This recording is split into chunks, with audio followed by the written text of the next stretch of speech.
अब हम बात करते हैं वन वे अनोवा की। वन वे अनोवा तब यूज़ किया जाता है जब हमारे पास दो वेरिएबल हों, इंडिपेंडेंट वेरिएबल कैटेगोरिकल हो जिसकी कैटेगरी दो से ज़्यादा हो, और डिपेंडेंट वेरिएबल हमारा मीट्रिक टाइप का हो और नॉर्मली डिस्ट्रीब्यूटेड भी हो। तो हमने इनकम का चेक किया था कि क्या नॉर्मली डिस्ट्रीब्यूटेड है या नहीं। मैंने इसमें थोड़ा डाटा चेंज कर दिया है। अब हम चेक करना चाह रहे हैं अनोवा के लिए, तो पहले हम अनोवा करेंगे डाटा एनालिसिस टूल पैक से और उसके बाद हम अनोवा देखेंगे मेगास्टार्ट से। जैसे मैंने आपको बताया था कि ये डाटा अभी 100 पीपल का जो एंटर है ये डाटा SPSS का फॉर्मेट में है। तो मुझे अभी चाहिए डाटा, मैं चेक करना चाह रहा हूँ क्या इनकम एज के साथ रिलेटेड है, कि जैसे जैसे एज बढ़ रही है क्या इनकम बढ़ रही है या नहीं बढ़ रही है। तो हमारे पास एज भी रेशो टाइप का है, इनकम भी रेशो टाइप का है, तो यहाँ पे एक्चुअली रेग्रेशन लगना चाहिए जब दोनों रेशो टाइप के, दोनों मीट्रिक मेजरमेंट हो। तो अनोवा लगाने के लिए मैंने एज की कैटेगरी बना दी है। कैटेगरी मैंने इफ़ लगा दिया, 30 से छोटा है तो 1, 40 तक 2, 50 और 70 से ज़्यादा है तो 6 को करें। ये इफ़ कंडीशन मैंने यूज़ की है। अगर आप ये देखना चाहें मल्टीपल इफ़ नेस्टेड इफ़ लगाया मैंने, ये इसका फॉर्मूला है, आप पॉज करके देख सकते हैं। तो अभी एक्सेल फॉर्मेट के लिए मुझे 6 कैटेगरी का डाटा अलग अलग यहाँ पर लिखना है, कैटेगरी नंबर 1, 2, 3, 4, 5, 6 और इनका डाटा। तो वही चीज़ एक बार दोबारा करते हैं कि हम यहाँ पे आके फ़िल्टर लगाते हैं और फिल्टर के अंदर अब हम एक एक का डाटा उठाते हैं, कैटेगरी नंबर 1 का डाटा। तो ये जो डाटा है कॉपी और पेस्ट। इसमें एक इंटरेस्टिंग चीज़ ये है कि जैसे ही मैं 1 को हटा के 2 का करता हूँ मेरा सिलेक्शन वही रहता है, कॉपी पेस्ट। 3 के लिए, और एक और चीज़ जो हम साथ साथ देख सकते हैं, जैसे मैं 3 का करता हूँ, अभी ये डाटा 2 का है जिनका एवरेज है 4, 5, 6, 5, 7। जैसे ही मैं 3 के लिए ओके करता हूँ ये 3 के लिए एवरेज आ जाता है। एक और बात, एक्सेल के अंदर जब आप कॉपी पेस्ट करते हैं तो पेस्ट कई तरीके से कर सकते हैं आप। कंट्रोल V से भी पेस्ट होता है और एंटर से भी प्रेस होता है। जब भी आप एंटर प्रेस करते हैं ये आपका हमेशा पेस्ट का काम करता है। ये सिर्फ एक्सेल के अंदर है, बाकी जगह पे नहीं है।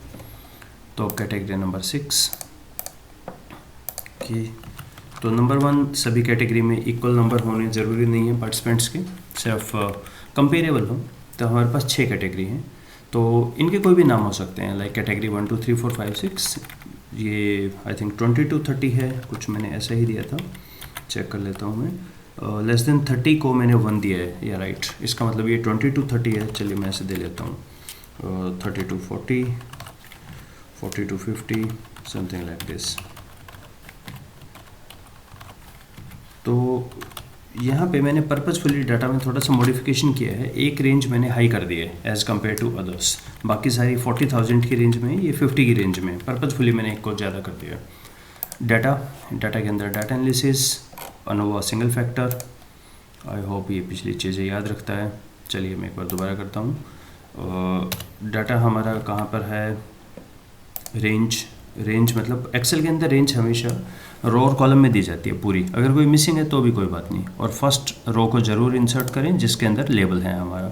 और आउटपुट कहाँ पर दें, मैंने बोला कि आउटपुट मुझे दे दे L1 में, राइट। एक्सेल का जो भी डाटा एनालिसिस का टूल पैक हमेशा बहुत ही सिंपल सा है। एक इनपुट होते हैं और एक आउटपुट होते हैं। आउटपुट बाय डिफ़ॉल्ट होता है न्यू वर्कशीट, या आप अपनी रेंज स्पेसिफाई करें। न्यू बुक का मतलब नई फाइल में।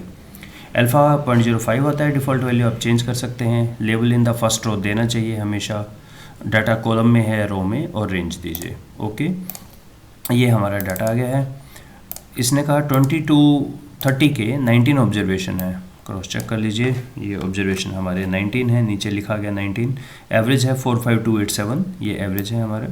नल हाइपोथेसिस है कि सबकी एवरेज इक्वल है। एक काफ़ी हाई है लेकिन हमने कहा नल हाइपोथेसिस में सबकी इक्वल हैं ये। तो अनोवा में निकल कर आया एफ वैल्यू बहुत हाई है। क्रिटिकल वैल्यू यानी टेबल वैल्यू 2.31 है, पर कैलकुलेटेड 139 है, यानी सिग्निफिकेंट डिफरेंस है। और पी वैल्यू 5.85 इंटू 10⁻42, बहुत ज़्यादा छोटी वैल्यू है। अगर आप इसको देखना चाहें तो फॉर्मेट सेल में नंबर्स में आप यहाँ चेंज करके देख सकते हैं। देखिए अगर मैं इसको even up to this much decimal places तक लिखता हूँ तो ये 0 आएगा। देखिए 30 तक ही दे सकते हैं, 30 तक ये 0 है, यानी point this much 0 and then 42 तक है ना ये, तो मतलब ये एक बहुत ही छोटी वैल्यू है। ओके, जब भी हैश आ जाए एक्सेल के अंदर, हैश का मतलब होता है कि कॉलम की विड्थ कम पड़ रही है, तो अगर कॉलम की विड्थ को ज़्यादा करेंगे वैल्यू पूरी आ जाएगी, तो हैश भी कई बार आता है। और या फिर आप इसको फॉर्मेट सेल में 2 नंबर तक ये कर सकते हैं कि 2 डेसिमल प्लेस या 3 डेसिमल प्लेस तक इसको दिखाइए। ये सभी एक्सेल के ऑप्शंस हैं। तो कंक्लूजन ये हुआ कि हाँ सिग्निफिकेंट डिफरेंस है।